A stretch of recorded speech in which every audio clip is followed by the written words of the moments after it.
Hi, and welcome to our weekly Tuesday social media help desk. Again, I am Alexandra, and this week I'm joined by Taylor, one of our content editors, and Billy, one of our web developers. So this week we're going to be going through, more of those questions that you guys have about the importance of monthly social media reports. If this isn't something that your company or agency is doing for you, they should be, because it's the best way to track what your social media is doing for your business, whether that's good or bad.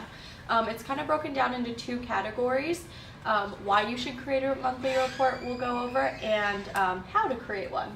So as I kind of just said, it's important to create one because it's kind of like holding a focus group where you can go directly to the source, kind of like Yelp, and ask, what's going good, what's going wrong.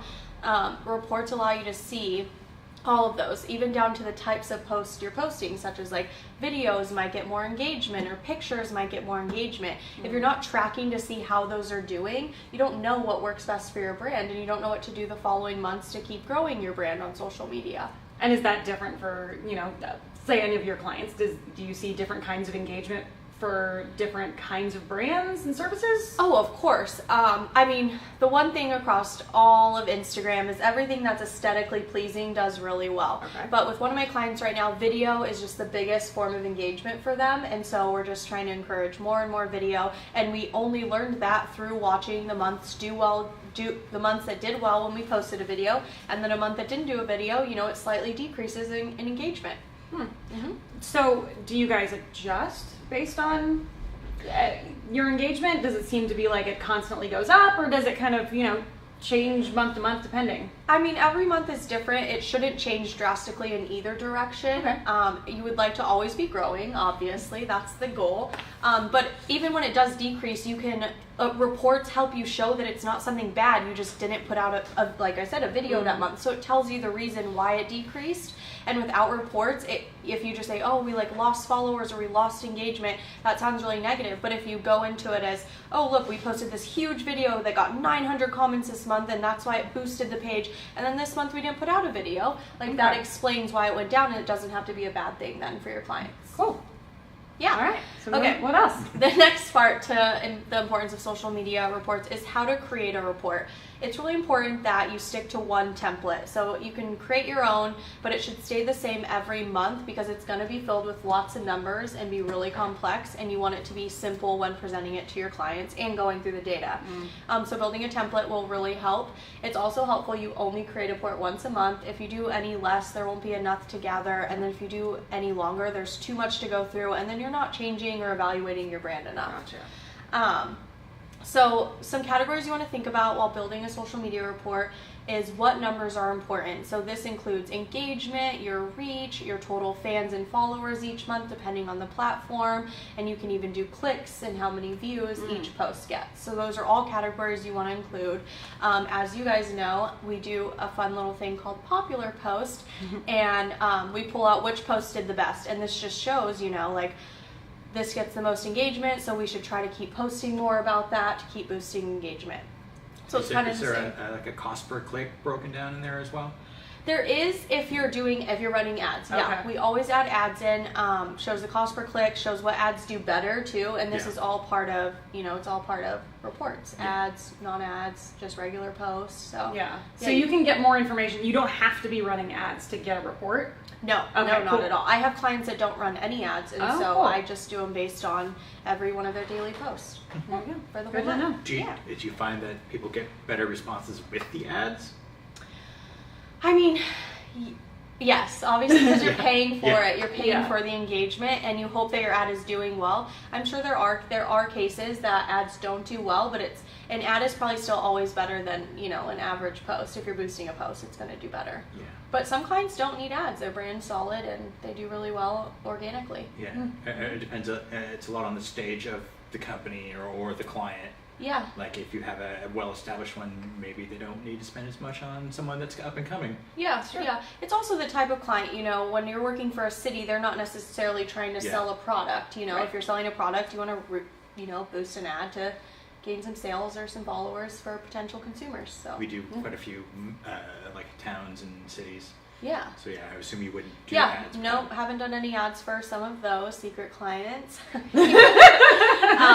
But yeah, they're just not the right demographic. But so reports can be really simple. They seem tedious when you're going through all the numbers each month, but once that's why I'm saying, like, having your system, having your template, knowing what numbers to look for. And while this sounds all really complicated, every social media platform, whether it's Facebook, Twitter, Instagram, they all have analytics that we have access to. Nice. And any page you run, you have access to analytics. Pro tip: if you have a business page, then you can get even more data, like website clicks, and you get reach on each individual post. If not, you have to do it manually if you don't have a business page. So that's just a little side note. And we've talked a lot about how the Facebook pixel plays into websites.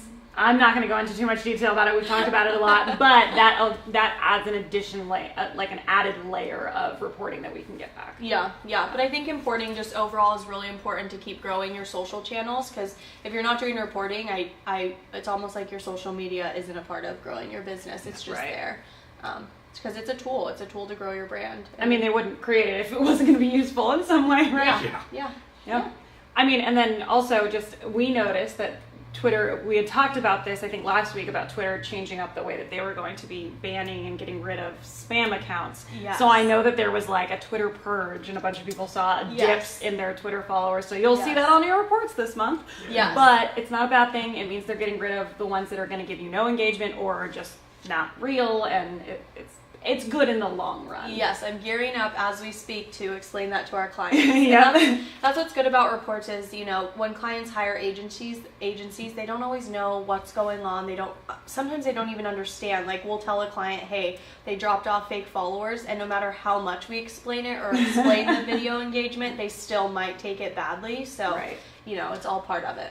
Well, because my understanding is something we'd like to look at too is the percentage of engagement against the amount of followers. So if you have a lot of followers but you're not getting a lot of engagement, that doesn't really serve you as well. You really want the engagement to match up with how many people you have actually following you on any of those platforms. Yeah, and I mean, we have that in-house rule here that we're not following more than 100 people that are following us. On all of our clients, on all of our accounts, we try to keep it as level as possible from followers to following, so engagement's right. But I personally don't feel like the Twitter purge was that bad. I was happy to see, because they were knocking off spam accounts, and we don't want to deal with spam accounts anyways on our pages. So it was good. Yeah, it's all right. And reporting will reflect that. You guys will notice that. Yes, if you're running reports, be aware that that's going to be happening. If any of my clients are watching. If you're watching this, just let you know it's coming. I know. We have an answer for you. So speaking of engagement and having different ways to get that engagement up, we're going to talk about unique ways to utilize video. Billy is going to go ahead and talk to us about that. So let's go for it. One of the more unique ways I've seen for quite a while is the promo boxes that have actually video embedded inside of them. We've got a lot of client interest about them recently, and we will probably do one in the future.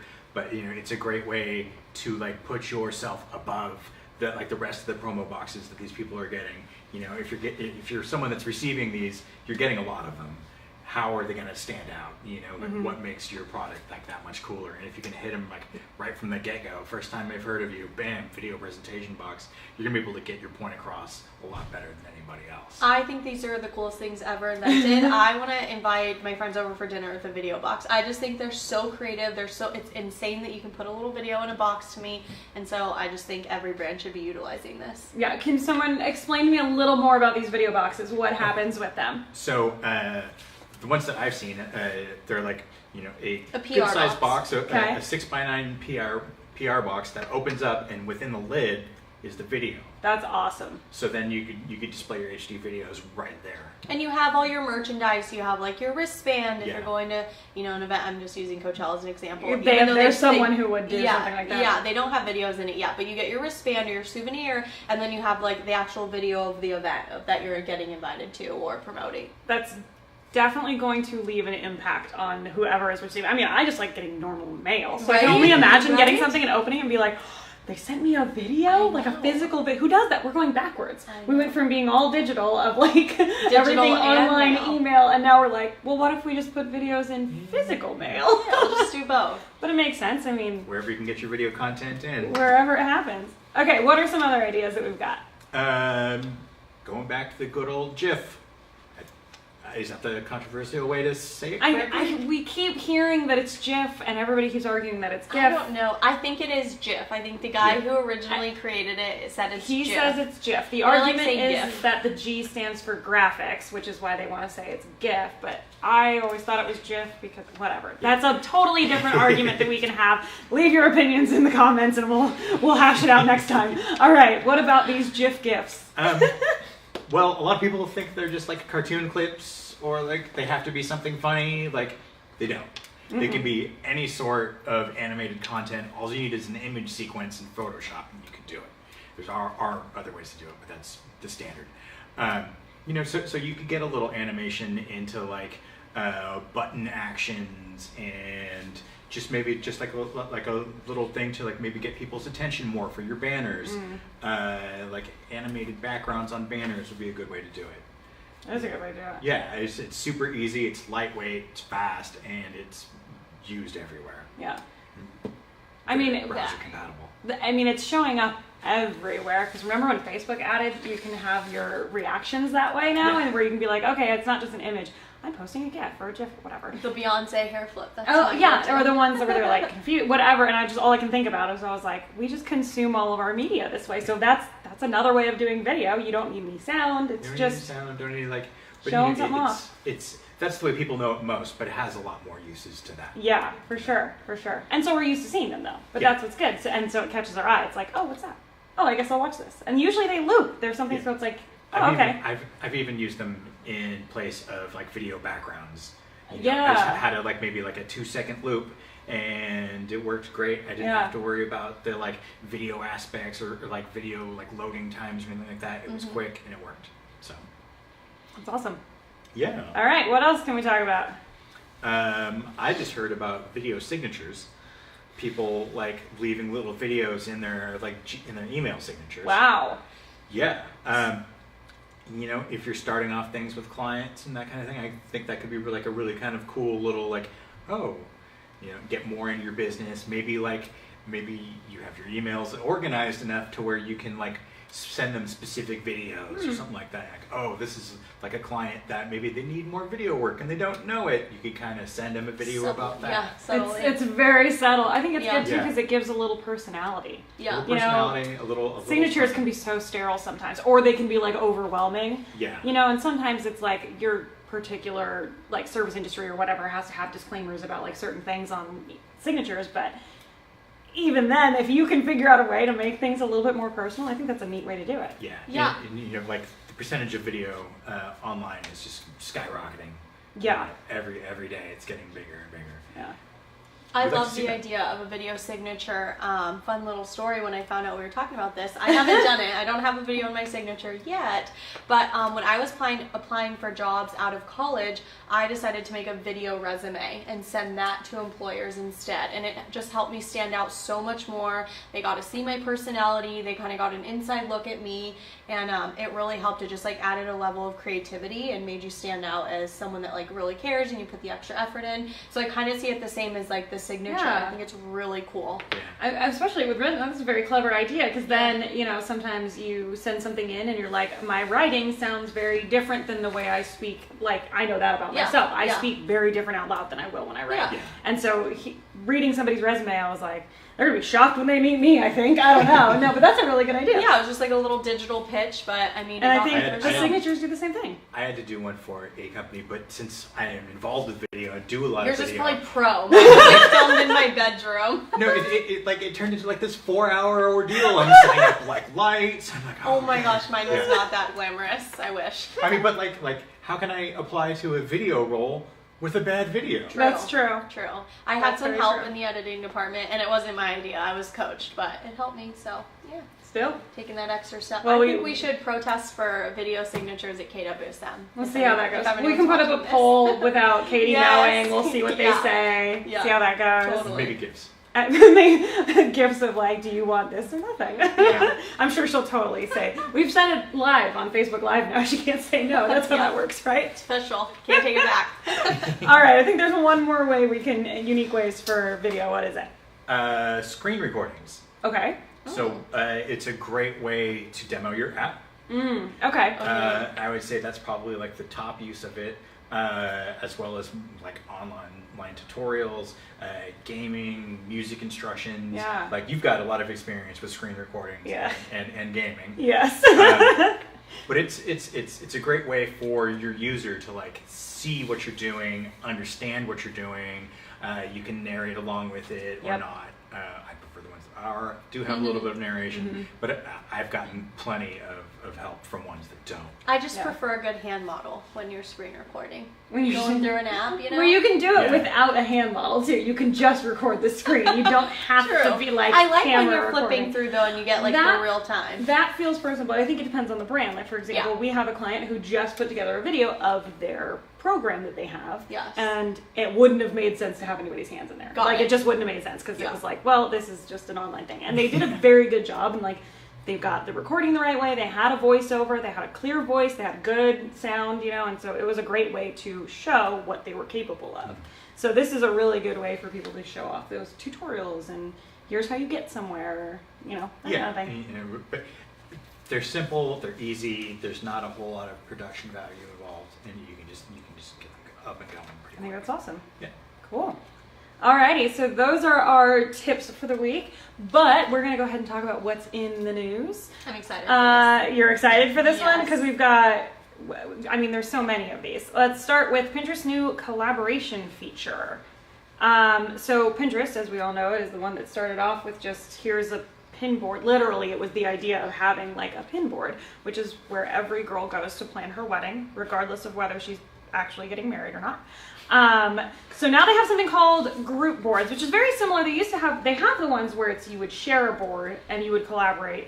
But this one's going to allow them to engage in the group using @mentions. So that means that you can say, hey, this one's for you. Because in the past, you could send a message to someone through Pinterest and say, hey, this is something I found that's for you. This one's an @mention. So you would share it to a group board and say, like commenting on it. Kinda. Kinda. I don't know how I feel about this. I don't know if it's necessary. Yeah, that's true. It depends, because some people might be following your boards too. Yeah. And if you're like someone that's got like a craft business, I think it could be really a good way to engage with people. Like getting people more involved with their posts. I'm thinking based on this that we're not the market demographic for this, since it says it's in direct response to feedback Pinterest receives from its users. So I think people are using it, but I'm not a big Pinterest user though. Me neither. Every once in a while. I haven't planned my fake wedding yet on it. Oh, you should get on that. You're running late now. Sorry. I haven't done it. No, I only use it every once in a while because there's usually when you search for it's got a very good like similar to search feature. So if you're looking for one thing, you can find something very close. You're like, okay, I know these are the vague words that I want to search, and then someone else will have had the same idea underneath all of that. So I know, like a couple of years ago, I was looking at it a lot. It was doing a lot of like DIY studio music. There's tons of that on there. Yeah, and it was pretty cool. It's not just wedding stuff. There's a wide variety of There's things a on huge there. amount of stuff. Wide variety. There's a lot. I go there for like cooking recipes sometimes too. So. I love that. Cooking all the holidays. Oh my gosh. It's pretty much anything great. DIY, anything that you can do or make yourself in some. So I'm going to skip your favorite one, save that one for last because you're so excited about it. So we're going to move on to LinkedIn's new translation feature. It's available in more than 60 different languages, and it will allow users to keep in touch and engage with professionals in their news feeds and within groups, regardless of the language. So they're just trying to broaden the group of people that you can interact with because, we know this. Sometimes you work with a company who's not in the States or doesn't speak the same language or whatnot. And so I think this is, as far as networking goes, because that's really what LinkedIn is for, is networking within your industry. That's a really good thing to have. Have we tested this out yet or no? I have not. Because I actually was just scrolling on Instagram, different platform, and I saw a post, some girl's post, I don't know what I was doing or who I was stalking, but it was, she was from Russia, and I couldn't read it, and I hit, but they have the translation button, but I hit translate, And the thing is like it translates it to English, but it's still very jumbled and doesn't really make sense. So I'm wondering if this has the same issues or if it's like crystal clear. It's probably going to be similar. I think it has mostly to do with translations can only do so much because the syntax and the grammar is different. So you take certain languages, like, I'm going to use a bad example, but like Japanese has a very specific type of grammar and setup in their sentences where it's like, I'm not going to tell you when this is happening. You're just going to have to know. Like it's like, and it's like deep. I'm sure people who are like speak Japanese are like really offended right now. I'm very sorry. That was my like smallest understanding of how it works. But I mean, we all have different ones, so that's probably where it comes down. Their actions and verbs are switched. Yeah. The amount of times that I was translating something, and the amount of times that it says like instead of like we would say lemon wedge. And someone else would say a wedge of lemon. And it's like they just swap the way things are, because you're going to have the thing versus the noun. I don't even know. This is where people start putting AI into things to make the grammar correct. Yeah. And this is where English falls apart because we're such a conglomerate of different languages. And we expect it all to be our way, we're like, too. what do you mean you don't understand what I'm saying? Yeah, we're like... Ours makes sense. You're like, literally no one talks that way. It's like translated, then we're like, okay, now translate it again, so it's even more readable for us. I heard if you use all caps, it works better. Oh, really? I feel like you're not being serious. Only I would just feed right into that one. This is why we like keeping Taylor around. She's fun to pick on. Anyways. All right, we'll get to your favorite thing now. Instagram's new question stickers. Go for it. I'm going to let you take this one. Oh, I wasn't prepared for that. Yeah, now I'm throwing it at you. You were so excited. This week, actually last week now, Instagram released questions features. I'm sure you were spammed with it through your stories. It was, I will admit, it was very not pleasant to go through like hundreds of stories, but I knew I was going to try it out anyways. And it's super cool. It's just where you would add like location or the GIF in an Instagram story. You can now ask me a question, and your friends and followers can ask you a question and you can respond to it in a public story. You also have the option not to respond to it. And a little FYI that we learned, shout out to Peter, it is not anonymous, so there's no playing matchmaker, asking any crazy questions. Nope. It's not anonymous. You see who asked your question. You don't have to answer it and put who asked it, but whoever's getting the question sees who asked the question. So also, I learned while experimenting, you can change the box where it says ask me a question, and I just put go. So instead of getting a lot of questions, I swear I did not pay people to do this, I got a lot of compliments. So it's just like, you're cute, you're adorable, why are you so, like, stuff like that. And I totally wasn't fishing for it. I don't know what you're talking about. I was like, wow, I have great friends. And then those were the only ones I was posting. I didn't, of course. I didn't even post when I got questions, just wasn't even posting them. But no, in all seriousness, I didn't get a ton of questions because the prompt was just like go. And then of course there's like the smart one who put where, and but it's 4 questions. So anyways, what I was concluding to while I had my fun doing it on my personal page, I think it's a really, really great tool for businesses to get an inside look about what their consumers want. It's kind of a behind the scenes, like I saw businesses doing it and girls were asking, you know, how'd you get started? Are you hiring? You know, stuff like that. And I just think it's a really great tool for business, and I don't think it'll be spamming the feeds for long. Can you pose a specific question? Yeah, you can ask. Oh, yeah, totally. Because if you can change it. Yeah, like you I've can seen change it, the box. And it said, ask me a question. Yeah, I saw ones that said, ask me a question about how you feel about this topic, you know. So you can change it to anything, or, you know, just get flooded with compliments. Or that. You can just set it up for that. Set it up for that. No, I think it's the next evolution of, like, things like Facebook Live or live streaming something where people are commenting immediately, where it's like, okay, now I can go through and get my thoughts together. It's a tool, just like reports. You can get an inside look about what people want to see on your brand and what they want to know about you that you didn't know that they would be curious in you sharing. And it immediately got popular, so you know that it's going to stick around. I have a feeling this one's going to stick around. Yeah, I like this one. I mean, the voting thing stuck around immediately. I was like, all right, there we go. I like the poll, too. Instagram's on it. Yeah, it's fun. Alrighty, that's going to be it for us this week at Social Media Help Desk. We hope you enjoyed your time with us. We enjoyed our time doing it. If you have any other questions, please leave them in the comments. Share this video. Come back every Tuesday, unless otherwise told, but this is the plan, is we are here every Tuesday at 12:30. Again, I hope you have a really great day here with Taylor and Billy. We'll see you next week.